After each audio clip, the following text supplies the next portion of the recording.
Fait que là, Julie, ce que tu me dis, c'est que vu qu'on a eu des petits problèmes techniques aujourd'hui, Oui. moi, il faut que je parle très, très fort. Oui. Puis moi, je parle comme ça. Toi, tu parles pas fort, puis Alain... Et moi, je dois augmenter le son aussi. Bonjour! on parle fort! Le micro est là.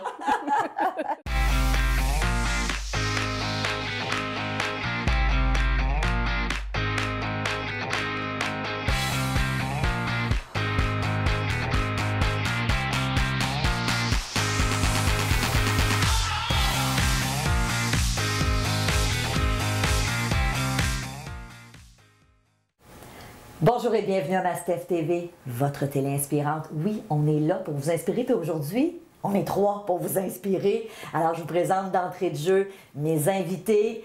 Annick Laprade, Alain Williamson, vous êtes tous les deux auteurs, conférenciers. Et vous êtes auteurs et conférenciers, mais vous avez écrit ensemble, avec aussi d'autres personnes, le fameux livre Miracle. Je dis fameux parce que pour moi, il est vraiment fameux. Oui, merci. Vous avez fait un documentaire. Et dans la première entrevue qu'on a fait ensemble, on a commencé à parler d'un peu c'est quoi le miracle, comment on peut manifester. Annick, tu nous as parlé d'une technique. On va y revenir d'ailleurs dans quelques minutes.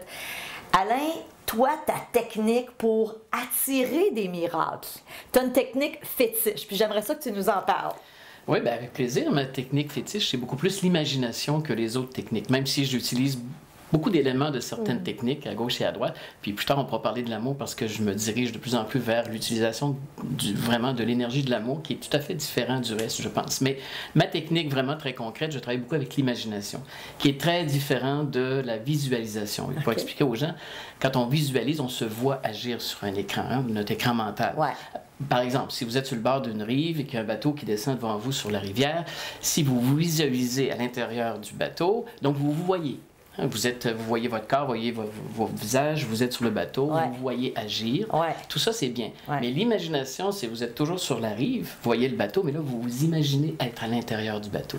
Avec vos sens. Ouais. Alors là, vous sentez que le bateau tangue. Vous n'êtes pas dans le bateau physiquement. Oui, vous n'êtes pas sur le bateau physiquement, mais vous savez que le bateau tangue, vous touchez aux rampes qui sont peut-être froides parce que c'est du métal, vous entendez les sons, vous voyez les gens autour de vous. Vous ne vous voyez pas. Vous voyez ce que les gens autour de vous, la différence. Juste être sûr qu'on comprenne. Parce que moi, la façon que je l'explique, je veux juste être sûre, c'est peut-être la même chose ou peut-être pas. Moi, ce que j'expliquais aux gens, c'est que quand on visualise, on peut se visualiser, la visualisation associée et dissociée. Quand je suis associée, c'est que je suis dans mon corps et je la conduis l'auto. Bon, ça, c'est de l'imagination. Tu es dans l'imagination à ce moment-là. Par exemple, si je veux manifester, on va dire une auto, une Mercedes, par exemple. Parce que pour dire aux gens, il y a, entre la manifester quelque chose de très spirituel et quelque chose de très matériel, il n'y a pas de différence entre la spiritualité et la matérialité. Donc, on peut manifester quelque chose qui est un bien physique. Fait que vous pouvez manifester une Mercedes. Il n'y a pas de culpabilité dans ça. Donc, si je veux manifester une Mercedes, mais que j'ai jamais conduit une Mercedes, je me suis jamais assis dans une Mercedes, j'ai pas les sensations physiques. Donc, si je me rends d'abord chez un concessionnaire, je m'assois dans la Mercedes. Je regarde comment je vois dans la lunette arrière. C'est quoi le tableau de bord, les instruments qui sont là. Si je fais un essai routier, j'ai tout le feeling de la conduite, de l'intérieur, de comment je me sens. Et ça sert à notre imagination. Après ça, je peux aller chez moi, me retirer et revivre l'expérience. Et le ressentir jusqu'à en avoir des frissons, jusqu'à en avoir un sourire. C'est ça, imaginer, c'est vivre ce qu'on veut vivre, mais le vivre sans être physiquement présent dans ce qu'on veut vivre, mais l'être à l'intérieur, mais avec tous nos sens en action. Et donc, ça, c'est quelque chose que tu utilises beaucoup? Moi, j'utilise beaucoup personnellement, ça, pour manifester. Puis comme tu dis, on peut manifester une voiture, mais on peut manifester des trucs plus spirituels. Un état d'esprit. Un état d'esprit, une relation, une guérison, un bien-être, peu importe. Ça sert à manifester tout ce qu'on a besoin d'avoir, finalement, tout ce qu'on désire. Et je reviens à toi, Annick. Tu as, toi, tu appelles ça un rituel matinal dans lequel, justement, tu utilises l'imagination aussi? Oui. Peux-tu nous décrire ton rituel du matin? Ah, c'est sûr, parce qu'il y a tellement de belles techniques là-dedans que c'est difficile d'en choisir juste une. On veut toutes les mettre en application. Là. On a vraiment le goût de tous les essayer. Et je le conseille d'ailleurs de tous les essayer parce que c'est vraiment extraordinaire. C'est très, très, très puissant. Donc, moi, ce que j'aime faire le matin, je suis très calme. Quand on se réveille, on est près de la zone alpha. Donc, au niveau des fréquences vibratoires, c'est de bonnes fréquences, justement, pour pouvoir passer nos commandes à l'univers puis de commander notre miracle. Et dans cet état de calme-là, cette énergie d'amour-là, cette énergie de bien-être-là qui nous habite, ce que je vais faire, c'est que je vais tout simplement rester dans cette énergie-là de Cannes. Donc, je me projette pas tout de suite dans toutes les choses à faire, puis le travail qui m'attend, puis oui, la longue liste. Non, je reste dans cet état-là. Et là, je vais placer ma commande, ça veut dire à haute voix, je vais demander à l'univers le miracle. Donc, que ce soit un projet, que ce soit un voyage, que ce soit la relation, tu sais, peu importe ce que j'ai besoin de vivre dans la journée.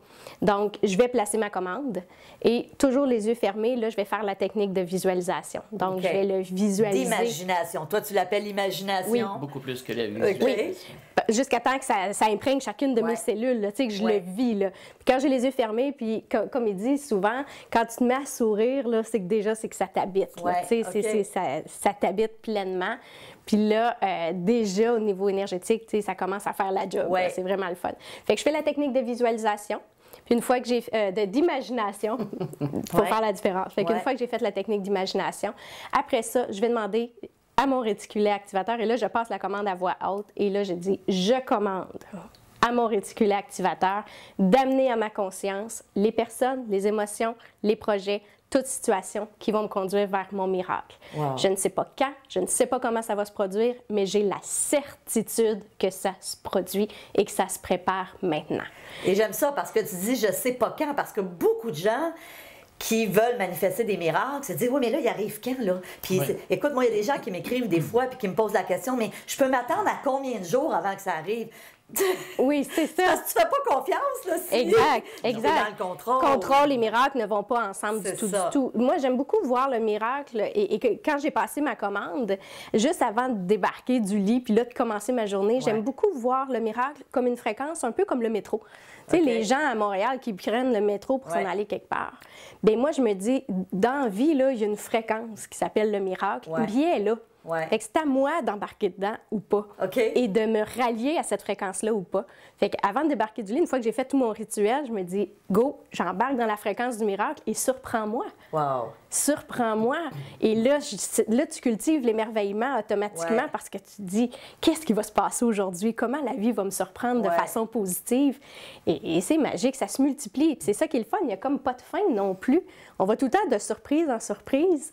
Puis c'est extraordinaire. La seule chose, c'est qu'il faut développer l'art d'accueillir. Mais au niveau du temps également, on va y revenir sur l'art d'accueillir. Au niveau du temps, c'est important de savoir que c'est bon qu'il y ait un temps de manifestation. Parce que si on créait automatiquement tout ce qu'on veut, tout ce qu'on pense, ce serait un chaos terrible. Ben oui. Je pense à un éléphant, il apparaît ici. C'est le problème. C'est ça. Donc, le buffer temps, l'expression, l'espace-temps qui est nécessaire à la manifestation, elle est utile à quelque part dans notre dimension à nous. Tout à fait. Et c'est une bonne chose qu'il y ait un temps de manifestation. Mais aussi, il faut que ce temps-là permet aux gens d'être cohérents aussi. Est-ce que vraiment c'est ce qu'ils veulent? Parce qu'on oublie ça, cette dimension-là. Souvent, on n'est pas cohérent avec ce qu'on veut. On change d'idée, on n'est pas prêt à recevoir, on n'a pas pensé tout ce que ça va changer dans notre vie. C'est vrai. De positif, mais aussi, il y a des choses qui vont changer dans notre vie, est-ce qu'on est prêt à ça? Donc, le temps de manifestation peut être vraiment intéressant et ne pas le voir trop comme un obstacle, mais comme une dimension intéressante à accueillir. On parle d'accueil, de l'accueillir et de travailler avec cet espace-temps-là. Moi, je crois toujours que les choses arrivent au meilleur moment pour moi. Avec cette croyance-là, je me dis... Là, tu parles de foi, de croyance.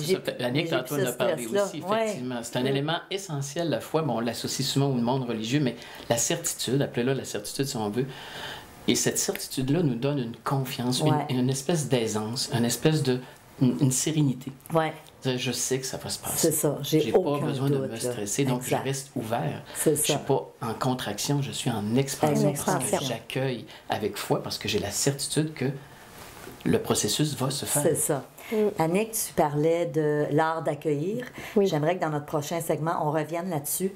Alain, tu parlais d'amour, donc tu t'en vas de plus en plus là-dedans. Donc, ce que je vous propose, on va faire un prochain segment où on va se poser la question, c'est facile d'accueillir, hein? Parce que des fois, c'est un défi. Alors, on revient dans notre prochain segment. Alors, Annick, j'aimerais qu'on revienne parce que tu disais, il faut aussi être capable d'accueillir. Hein? Je reprends bien tes mots? Définitivement. Est-ce que tu as expérimenté déjà, toi, personnellement, ou des gens autour de toi, que c'était pas évident d'accueillir? Ah, je l'ai expérimenté pendant des années et des années. Oui, parce qu'en fait, longtemps, j'ai fait une quête, comme bien des gens, là, la quête du bonheur, du succès. Bon, tout ça, on veut tous tendre vers une meilleure vie. Mais le problème, c'est que je m'auto-sabotais. J'appliquais certaines techniques, puis bon, ça s'améliorait, mais quand c'était le temps de la réception, Ben, je faisais de l'auto-sabotage. Donc, tu sais, j'en suis pas digne. Pourquoi? C'est-tu parce que tu avais peur? Qu'est-ce qui fait qu'on s'auto-sabote? Dans le fond, donne-moi un exemple concret. Tu demandais quelque chose, et là, quand c'est le temps de l'accueillir... Ah, moi, automatiquement, si je demandais l'abondance, là, je pouvais avoir une entrée financière qui arrivait, mais ça prenait 2 jours, puis j'avais une facture supplémentaire qui arrivait pour me ramener à zéro. Okay. Est-ce que c'est parce que tu disais « je le mérite pas », t'avais-tu un syndrome d'imposteur? C'est-tu ça? Oui, définitivement. Moi, j'avais la croyance, il faut travailler fort dans la vie. Okay. Puis, j'étais toujours en quête de. Donc, je projetais toujours dans le futur. Donc, tu sais, plus tard, je vais être dans l'abondance, plus tard, je vais être bien. Mais à un moment donné, ce qui arrive, c'est quand tu entretiens ça à tous les jours, plus tard, je vais être bien, mais le plus tard, c'est toujours plus tard. Ouais. Puis tu avances dans le temps, puis ça demeure toujours plus tard. Okay. Jusqu'à temps que je puisse dire, bien, c'est ici, maintenant. Ouais. Et d'accepter aussi, j'ai eu à faire la paix parce que j'avais, avec le fait que, écoute, je matérialisais des rêves, des projets, puis tout ça qui était très humanitaire pour aider les autres. Écoute, quand c'était le temps d'aider les autres, là, j'avais un succès énorme. Mais dès que ça arrivait à des projets qui étaient plus pour me gâter moi, tu le méritais pas. Non, je le méritais pas. C'était pas noble? Non, c'est ça, c'était pas noble. Je me disais, là, mes amis m'aimeront plus. Ou, tu sais, je sais pas, c'était toutes des croyances qui étaient bloquées dans l'inconscient. Ou est-ce que je m'empêchais complètement de vivre un succès et de vivre dans l'aisance jusqu'à temps que je me dise, ben je le mérite. Ouais. En fait, j'ai rencontré quelqu'un à un moment donné qui me racontait un de ses rêves qu'elle a manifesté, qu'elle a créé, puis elle m'a dit, quand j'ai réalisé ce rêve-là, je me suis dit, wow, je dois vraiment m'aimer beaucoup maintenant pour arriver à créer ça. Oh, wow. Et cette phrase-là, elle m'est rentrée dedans comme une tonne de briques et je me suis dit, c'est vrai, je m'aime pas. Je m'aime pas, puis je suis pas ma meilleure amie. Je suis la meilleure amie de bien du monde, mais je suis pas ma meilleure amie à moi qui va me permettre d'être gâtée, d'être bien, puis d'avoir une vie facile. Okay. Donc, j'avais cette espèce de pattern-là. Tes croyances, puis vous en parlez. Définitivement. Beaucoup dans le livre, les croyances. Il faut faire ce travail-là. C'est une dimension très importante, les croyances, parce que le monde est exactement tel qu'on croit qu'il est. Ouais. Et on a tous des croyances. Il ne faut pas se culpabiliser. On a tous des croyances. Il s'agit d'essayer d'en prendre conscience. Ouais. Et une fois qu'on en est conscient, déjà, on peut travailler sur les croyances. On peut modifier. Il y a une technique un peu qu'on explique aussi pour modifier des croyances. Ouais. Il y a un exercice qu'on donne dans le livre.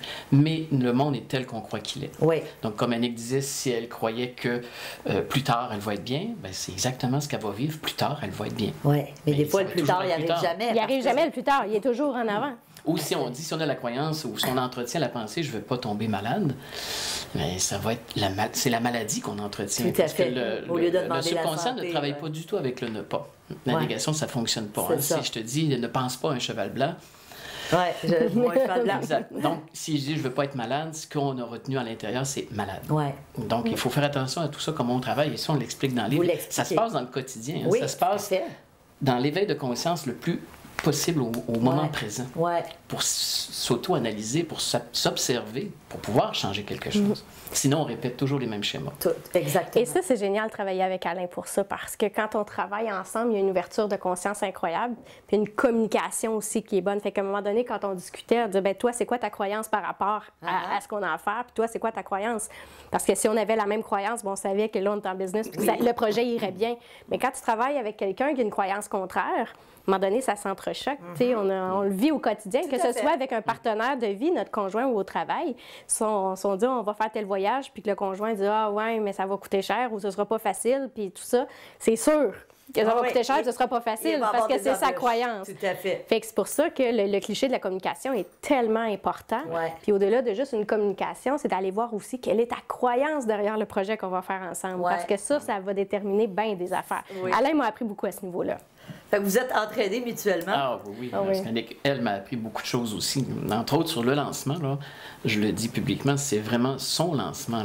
Là. On l'a appuyé, Dauphin Blanc était là, on a participé, puis on a aidé, puis effectivement, puis j'ai participé, mais l'énergie qu'elle a mis dans le lancement, c'est elle. Oui. Et ça, et tu as manifesté ce que tu voulais, plus de 1000 personnes, hein? C'est ça. 1000 personnes. Alors, c'était extraordinaire. Moi, j'étais présente. Un miracle. C'était un miracle. Les techniques miracles. D'ailleurs, c'est drôle parce que ce que les gens ne savent pas, c'est que ce matin, on avait une autre invitée puis on a eu des problèmes techniques incroyables. Et quand tu es entré dans la maison, poup, ça s'est résorbé. Alors, pour moi, tu as une belle énergie, Annick. C'est les fréquences. Les bonnes fréquences.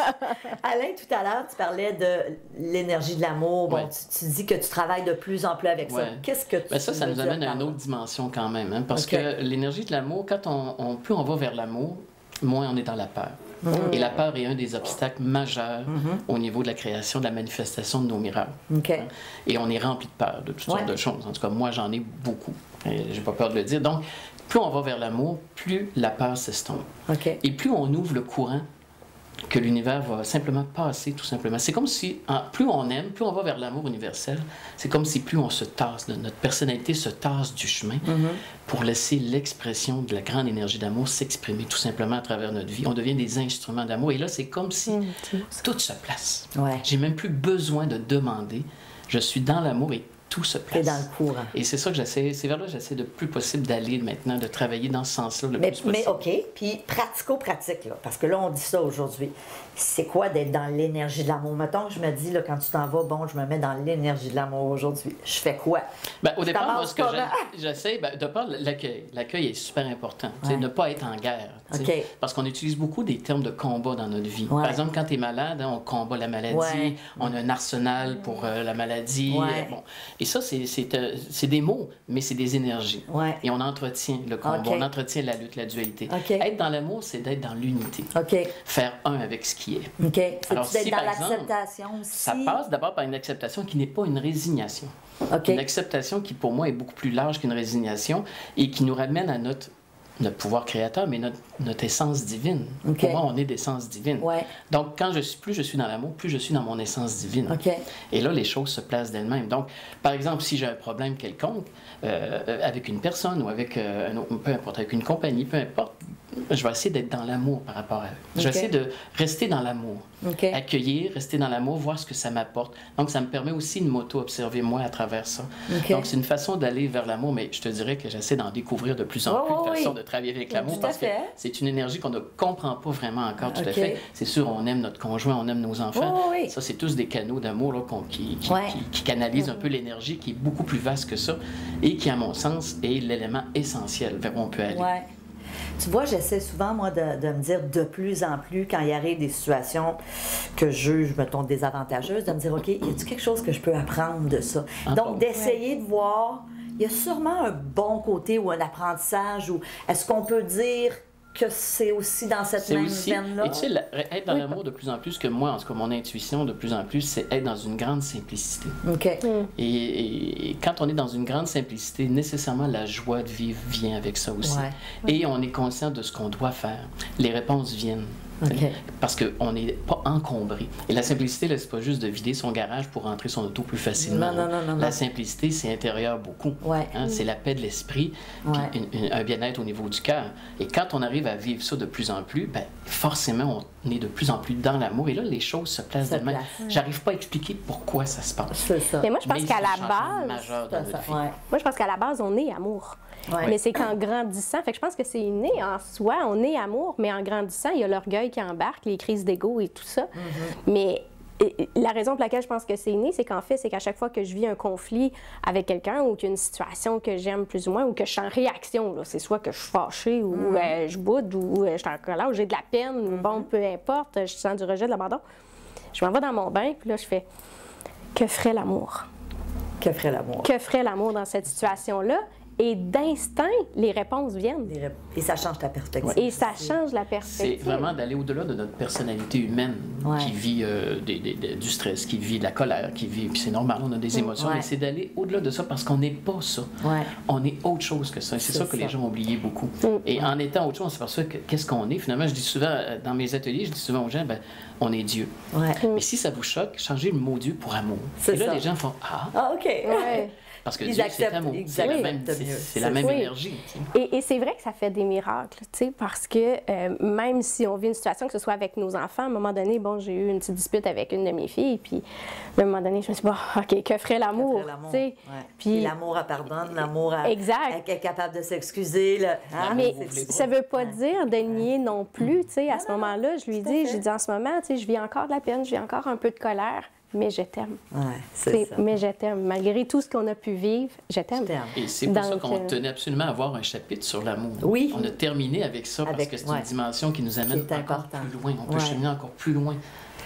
Ce que je vous propose, prochain segment, j'aimerais qu'on revienne sur la place que vous accordez à la méditation dans vos vies. Ça vous tente-tu? Parfait. Fantastique. Alors, prochain segment, restez là. On va vous parler de la méditation. Est-ce que la méditation peut nous aider à manifester? C'est ça qu'on va savoir. Alors, Annick, j'ai envie de te poser la question parce qu'on en parlait avant l'entrevue. C'est vrai qu'on est dans une vie où tout va vite, on court, on est sollicité, il y a les réseaux sociaux, les courriels, les cellulaires. On est toujours devant nos écrans. Est-ce que la méditation, selon toi, selon votre expérience, on le sait, ça nous aide à calmer notre mental. Est-ce qu'il y a un lien entre la méditation et justement le fait de manifester dans notre vie des miracles? Totalement.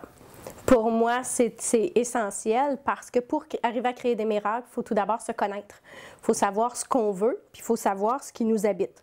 Et ça, c'est important que ce soit clair parce que, comme tu le dis, on est souvent sollicité.